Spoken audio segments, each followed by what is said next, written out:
Yo, Easy. What's up, guys? My name is Evan Duval. This is Easy Does It. Thank you for joining us.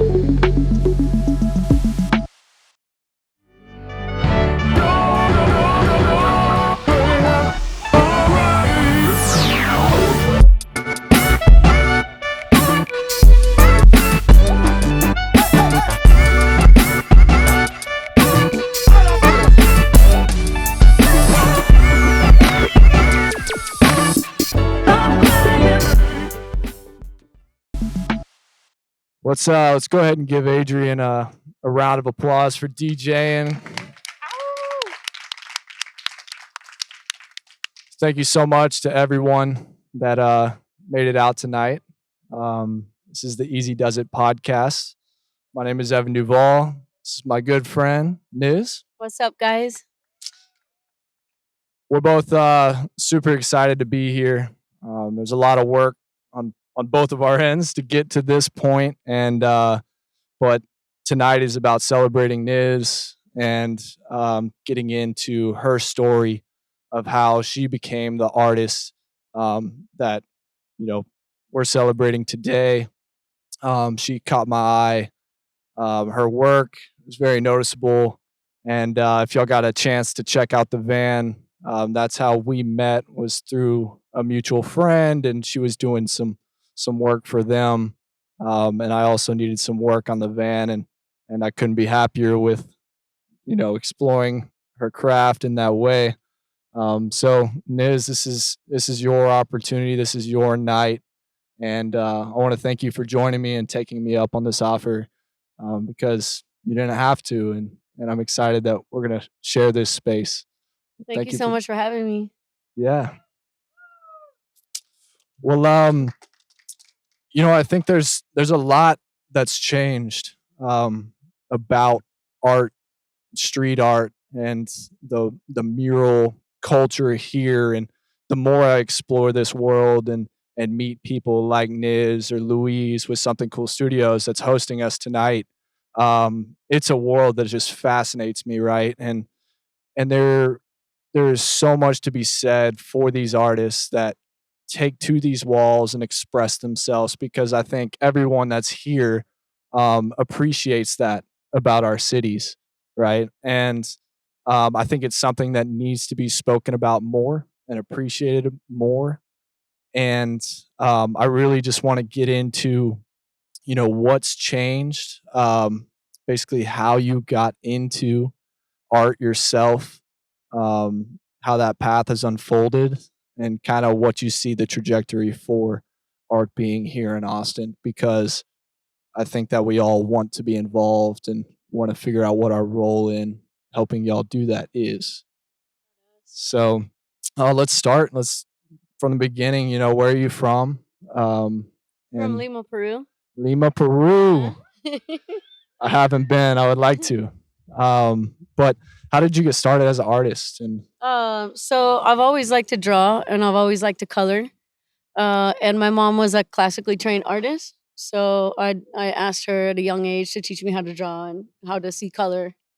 Um, and then I was involved in like skateboarding and urban culture, and so like graffiti wise, like spray can wise, yeah, I started painting skateboards and grip tape. And then that slowly sort of like evolved, and I started painting walls. And the people that I would paint small, Yeah. really small.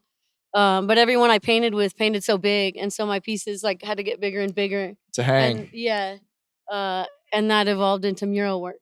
Awesome. Yeah, Yeah, how old were you when you started like really deciding that you were going to apply yourself to art, and that you it stood out in a sense? was like 25. 25. Yeah. Yeah. Beautiful. And we talked a bit about, at first I think it's an interesting perspective to touch on, is a lot of people have artistic pursuits, but it's such a step, trusting yourself to apply yourself fully and really take that leap of faith and trust that you can make a career out of art, right? And pay the bills, and that people are going to see what you see and feel what you feel.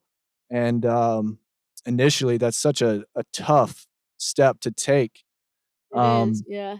so, what was that like for you, as far as making that choice of, okay, I'm gonna go full time? Um, well, it was kind of like a process, you know? Uh, I went through like a pretty rough addiction. Mhm. And then after that, when I was kind of like recovering, I had a chance to sort of give anything I wanted to do in life a shot. You know what I Yeah, mean? I really had nothing to lose by trying to do something like that. And right, so when I moved to Austin, I did it with the intention of doing that, like of just trying to do it however I could. And I worked as a waitress and a bartender for a while. Just the type of job that wouldn't interfere at all with art, right. that I could take off or whatever. And so I did that for a long time. And at the time, street art wasn't that popular and Mhm. graffiti wasn't that popular. Right. Like we were still kind of like hood rat, Yeah. like people that did like vandalism and Vandalism, yeah. stuff. Yeah. So it's not something that aspect of art I never really thought would take me anywhere. I thought maybe painting, like I would do kind of classical paintings on skateboards and stuff like that. Um, but it started becoming more popular, and through the skate scene, I started sort of selling art, and that kind of evolved to where I started making a decent amount of money off of it. But, I think like a lot of people that are gonna go into a career like that, or just make a completely new move in life, it's scary to make the final leap, Mhm. and so I was kinda stuck, like, with training wheels, in the day job Right. world, really, like, kinda worried. Um, It was the lifeboat in a sense, yeah. Yeah, like a just in case, but I think, yeah, I finally just took the leap of faith. After I kinda stood back and sort of looked at what that day job thing was doing for me and whether it was really doing what I thought it was doing for me, and I realized that it wouldn't take much in the art world to substitute that. Right. Like, and then I finally took the leap of faith and just started doing that full time. Yeah, I think a lot of people can relate to that in certain ways, whether it's looking for that new job or pursuing their crafts. We all have things that we're comfortable doing or pay the bills, or we have responsibilities that we want to uphold. We feel like we owe our time to others. There's all these things that influence the decisions that we make. um, but I will say that the impression I get of artists and people that take that leap of faith is they really start living on another plane, and really feeling what their expansion is. They own it, Yeah. in a sense. You're in control of your world, and it says a lot about you, to take that leap, just from you know doing street art, and then now, the muralist and artist that you are. And just recently to see your expansion and growth has been incredible, and I feel like it must be incredibly reassuring that you made the right choice. And Oh, yeah, what does that give 100%. you, on a daily level? It's got to be I a think sense I of think it's freedom. like any big decision like that that's life changing. Mm, Like you can't imagine having done anything else. right. Yeah. Yeah, I've been there a few times myself, and just when I think I'm sure of it, Yeah. sometimes I've been wrong, right? But that's the game we play. That's the dance. Um, I think, like you said, dealing with addiction, going into your art and immersing your craft, was that some sort of escape where you felt some comfort? Um, how was that? How did that story unfold? I feel like uh I feel like that helped me define my purpose. Mhm. And so it steered me in the direction of everything that was towards that. Right. You know what I mean? And so any addiction or any kind of other distractions or Mhm. anything else takes a back seat to that purpose. Sure, Yeah. yeah, it's displacement of energy as well. Like, if Yeah. you're putting your energy into something, it could be anything, it could be good for you, it could be bad for you. Obviously, there's things that are worse for us than others, um, in as a fitness coach. I see people that are addicted to fitness or yoga, all these things where at first glance you would think that it's a good thing for a person, but there's people that build, amazing careers for themselves just because they're workaholics, right? We all know Right. one. Um, so I think that, ultimately pursuing a craft the way you have, I get the impression that you gave yourself a sense of freedom and reassurance Yeah, in that sense. 100%. That's awesome. Yeah. Yeah, I think there's a lot we can take away from that, and I think the progression that I've had this conversation with Louise and a couple other artists was really interesting to me because my appreciation for art here in Austin started as a kid with graffiti, right? And I knew it was clear that these guys were going out, or girls, they were going out, they're breaking the law to throw up their art and expressing themselves. And I thought that was awesome, right? I even gave it a go a few times and almost got caught up, uh, but I'm fast. I know a couple others in the crowd, that have dabbled in art themselves, and it's just something that once you gain awareness that it's going on and people are risking, their freedom or large sums of money, at the very least, to express themselves. I think there's something incredibly inspiring in that, and just kind of raw and rugged and badass in a sense. And from the second I met you, your stature wasn't necessarily intimidating, if it came down to it. But What? there was no sense that you weren't an incredibly strong woman, with a strong presence, and very respectable. And I think it's awesome that you've come as far as you have from that street side, like, Yeah. you're a tough chick. Yeah, for sure. There's no lying that it's not an easy world. I've talked to, Jason Etherly and all these dudes that like run-ins with gangs or tags or territory. It's not Mhm. a soft like, pastel world. It's really not. It's the streets, Yeah. So how was that for you? I mean, what was the scene like in Peru? And then because that's where it started, right? You're talking about? No, Okay. actually, it started in Florida. Oh, okay, cool. Where at? Yeah, Where in like Florida? the street art kinda Yeah, stuff. yeah, for Yeah. sure. Fort Lauderdale. So that was when you're like So 25. yeah, so I went to rehab there, and so Okay. then I got out of rehab and I started Like, doing I the gotta street. do something. Yeah, I gotta break the law somehow. We all get that itch. Yeah, I think it was the perfect way to incorporate my shadow, Yeah, like in a healthy way. very necessary. Yeah. Yeah. Um, did you ever have any run-ins, the law, and with your art or anything? I have, yeah. Yeah, yeah. Always worth it. Stressful. Looking back, yeah. Yeah, yeah.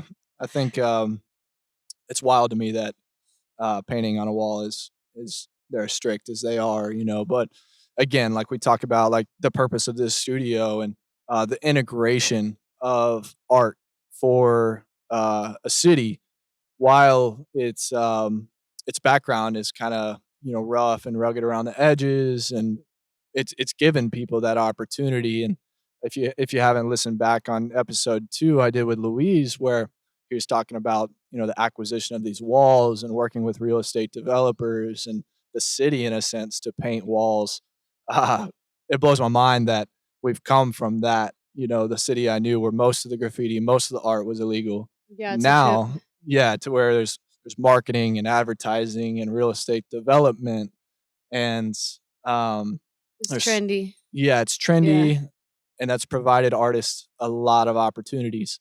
But those opportunities aren't necessarily um, giving the artist freedom for complete expression. Oh, yeah. Yeah, So for sure. there's a lot of strategy and um, big words that that go into the tactics that real estate developers are using now to draw people into their buildings. And I think that's the fight that Louise is really taken to. That that's why I'm incredibly proud that a lot of y'all are here tonight. Is just general awareness. Like there's a certain etiquette around art especially in the streets, that's really important for people that appreciate it to be aware of, right? We go out, we see cool art, we enjoy it, we snap pictures of it, we post it, we write stories about it. A lot of the time, these artists are left out. There's nobody going, hey, or doing the back work or looking up their names or trying to figure out who did it. They're just like, oh, that's cool. I appreciate that. We need to start having that conversation and letting people know that these artists deserve the credit. They deserve to be showcased and appreciated, because there is a lot of time. There's a lot of you know dedication to doing a big wall. Yeah, for sure. So I think what has that experience been for you? Like what part with the getting credit or Yeah, I mean, just one going to big walls. yeah. I'm sure that was new at first, like kind of a trailblazer in that sense. I know you were the first woman muralist here in Austin, or like one No, of the first. no, like as far as street Yeah, artists, street art. Yeah, like one of the first, but yeah, not definitely not the first, second, or third. for sure. Yeah, Yeah, one of the top, one of the one of the top. best, Longest, most no long, doubt. yeah, like been Yeah. around the longest, and How he's many doing it the murals longest. do you have in Austin now? I know it's like Like 150. 35 or Oh, something like that. 35? 35 public. Oh, public Public murals, murals. yeah, Yeah, and then I'm not sure, like, in people's houses and stuff like that, it's yeah, more than that for sure. yeah, and But 35, like, central. that's awesome. Yeah. I notice it all the time now that like I recognized her work at a friends of ours house, and then I got it in my van, and as soon as I had it up, I saw her work everywhere. Now every street I turn down, I go, "Oh, that's news. She did my van." That's my claim to fame because I don't have it, but I know you. But yeah, I think all the different styles you do, you'll notice that she does a lot of the blue streaks. I Mhm. think that's something incredibly, um, it takes your attention in and draws you in. How many of y'all have passed by on the Mar near Whole Foods with that huge project that went down? Yeah, Niz did that. There's a huge mural out there, and I'd pass by. You'd be on the ladder, and I'd always be honking. Uh, but I can tell you every time I drive down the Mar, I hang my hat out the window, and it just gives me life. You know, and so thank you You're for welcome, that's giving so me. awesome to hear. But that was a team effort. It was a collaborative effort, and the city was behind that. And Yeah. I think it's incredible that we're at that point. Yeah, for sure. So, what do you think's next for you? Is it just taking it as it comes, kind of flowing with it? What's that state like? I mean, a little bit as far as, like, painting technique wise, I'm kind Yeah. of experimenting with different techniques and being flowy and being, improv Mhm. with it, but as far as, like, my mentality and trajectory as an artist, I'm sort of, changing my narrative about how I go about the whole thing. Right. So I think there's just been this narrative about artists, like the starving artist or the Mhm. tortured artist or like the emotional artist or you have to hustle all the time, like I know it artists. well. Um, and that's the narrative, like Right. we're like if you're super slammed busy, then you must be doing well, Mhm. kind of a thing. And I love being busy, but as much as I love being busy, uh, like that's not my dream state. You Mhm. know what I mean? To just be constantly just doing that all the time. Yeah, it's not sustainable in Yeah. a sense, and to have that awareness, um, yeah, I think what we touched on, earlier, was growth doesn't necessarily translate to real engaged support. Um, so I think that in this modern era we have, with social media and our reach, and it's only getting more so. We have a tendency to define artists or people by followers and likes, and I'm incredibly happy that this piece behind me is here tonight. um, I I think it's perfect because that's really what I wanna get into, and, it's just this narrative that, we can be defined by our platforms or that what we want everybody to see um, necessarily aligns with reality.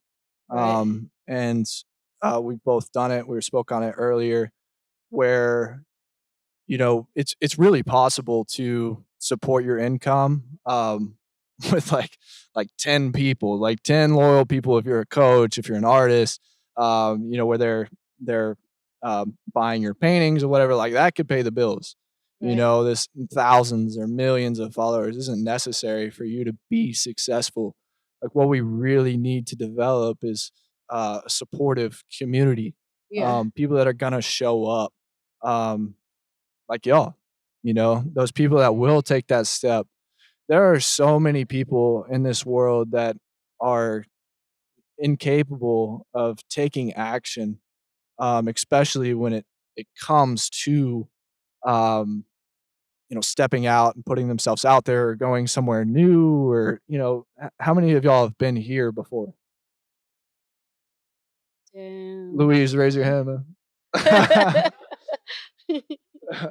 But yeah, I mean, it's incredible that y'all took that chance. You identified that there's something good or something that you aligned with, um, and I'm incredibly honored that y'all took that chance, right?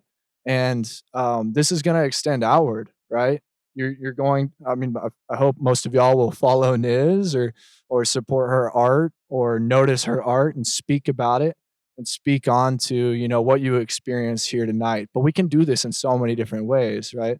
There are so many different people with incredible stories, and Niz is just one, and an amazing one that brought us here together, right? And that is special. That's what we're here for, right? So keep listening to that. Keep stepping out of your comfort zone. Keep trying new things, because this year I think we're taking a lot less for granted in that path, right? In those decisions, we realize that time um, is going to pass no matter what. That's inevitable, right?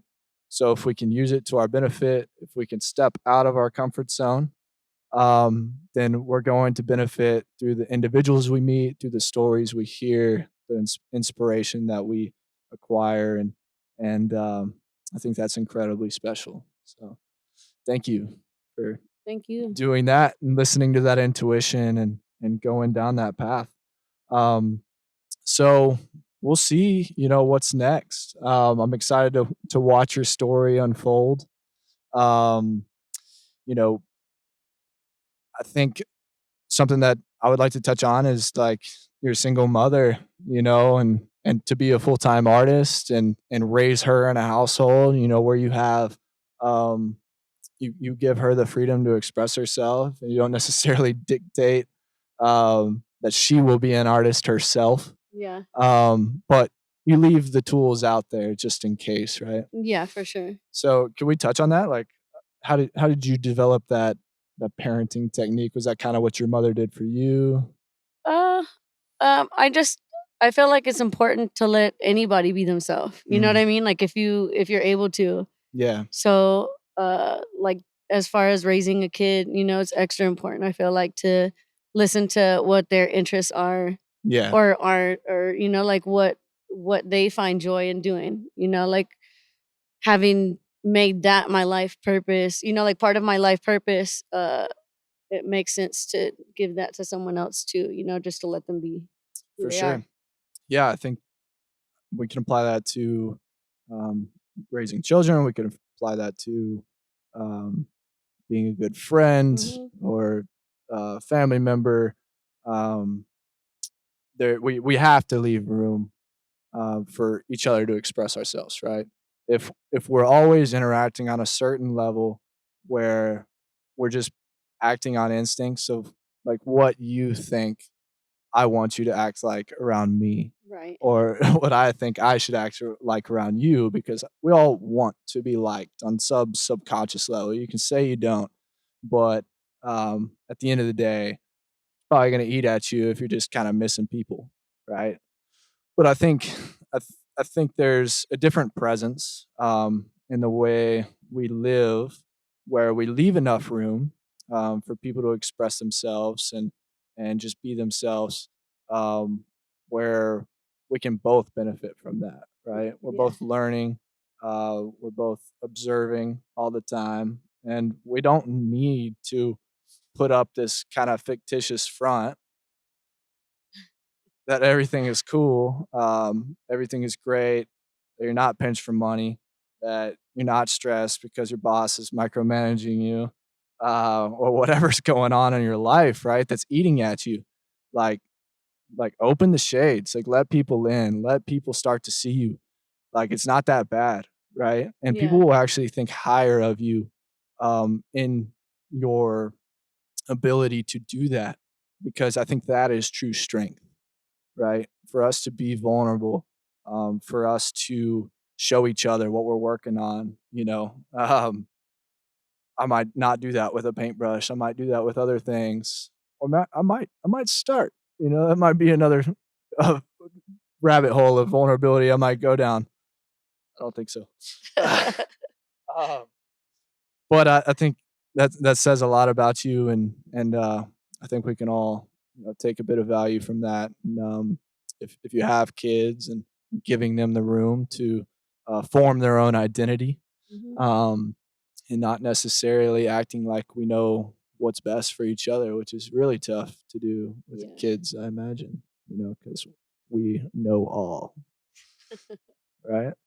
Um, so, I think Austin, Texas, for me, moving forward, what this mission is about, and I'm going to continue to reiterate it, is, we're really trying to establish a strong narrative, on this platform of what we want in the future here in Austin, Texas, right?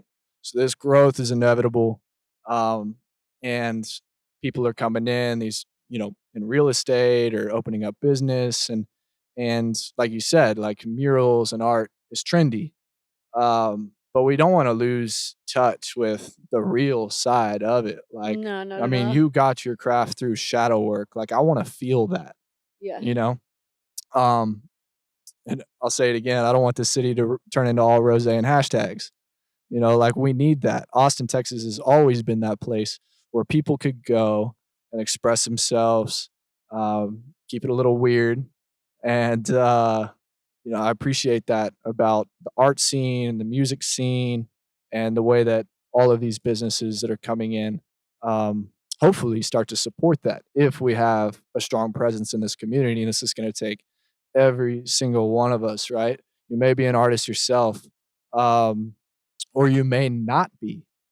But it's really important that we all, use our voices and use our own independent stories, or at least share the stories of those around us that have caught our attention. So, you know, I'm game to talk on creating different spaces, showcasing different individuals, but now is not the time to lose touch with that, because we need to be strong. Like I'm all for the growth. I think a lot of people are moving here with a very optimistic presence. Um, they're creating opportunities or establishing businesses for their families, that they necessarily couldn't have in cough cough California. So as that growth increases here, and as these people come, um, be the Texan that we all are, or aspire to be. For those of you honorary Texans, um, I'm gonna get some actual certificates soon. I think I'll start handing those out. Uh, but I think that if we continue to tell that story, then we're gonna see a very beautiful, continual transformation of this city, and a strong trajectory of self expression and community and culture. And I'll tell you, it's nights like these where we're just having simple conversations. We're just sharing space. It may only be for a couple hours, but we'll feel a little better tomorrow. There's a little more hope for us tomorrow, I hope, right? That this gives you something, right? You're out, you're living your lives, you're meeting new people. If you haven't, had a conversation with a stranger tonight, I challenge you to do so. Um, because it's not always easy to have a conversation, right? Yeah. Especially in front of others. But it's so essential that we do so, because the value speaks for itself. Everybody's going to use their own perspective, their own stories to take bits and pieces from this and move into tomorrow with a continuation of their storyline. But you've made an impact tonight, and I think I would like to just open it up. I want to say thank you to everyone that came out tonight. The purpose of these podcasts and these events is really I'm trying to take to these platforms. I'm taking to social media, not necessarily because I love it, because I think that it's very necessary that we go there to access one another because like it or not, it's where a lot of our attention is for some part of the day, right? But if we can reach each other there and we can bring each other here or interacting face to face, eye to eye, um, that's where life is meant to be lived, right? So continue to do that. Like get some pictures tonight and tell your friends that, this is, you know, why you came out here tonight and you were nervous when you walked in and tell that story, right? Because somebody's going to see themselves in your shoes. There's value to being vulnerable in that sense and being real because people appreciate what's real. This is going to look a certain way, but people that are real and they're here right now, those are the motherfuckers that I want to interact with, right? Yeah. That's y'all. So mix it up, y'all. Meet each other, have some conversations, get some numbers. I got Sharpies, you can write them on your arm. I guess there's technology now. But I want to direct y'all to Daniel Duran. He's back there. He's selling some prints. Kindness is revolutionary. I got the piece hung up in the van. He wanted to come out. We're also the pieces are for sale inside if you need some big art for your place. Support Niz and these other artists that have dedicated themselves to their crafts. And it's something about for me, collecting these pieces one by one, each friends of mine um, that inspires me. And one day I'm going to look at my walls and not only know that my friend made that, right? But there's something about getting something like here tonight was you'll remember this day. You'll remember the people you met, remember the space that you shared. And, this art, it really tells a story. And so start to ask questions, right? Don't just observe art. Don't just take pictures of it.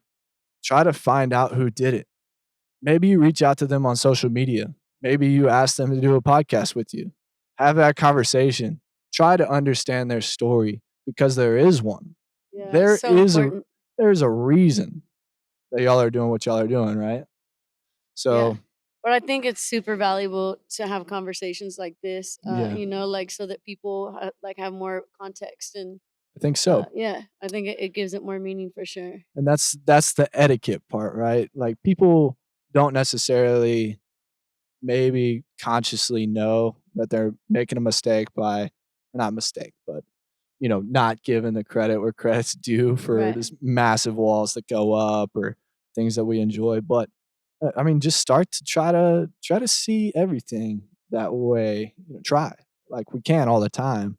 But if you're at a restaurant, you're trying to new food, like there's a story behind it. If you're at a new establishment or there's a grand opening, there's a story behind it, right? If you discover a new page or a platform or a podcast, there's a story behind it.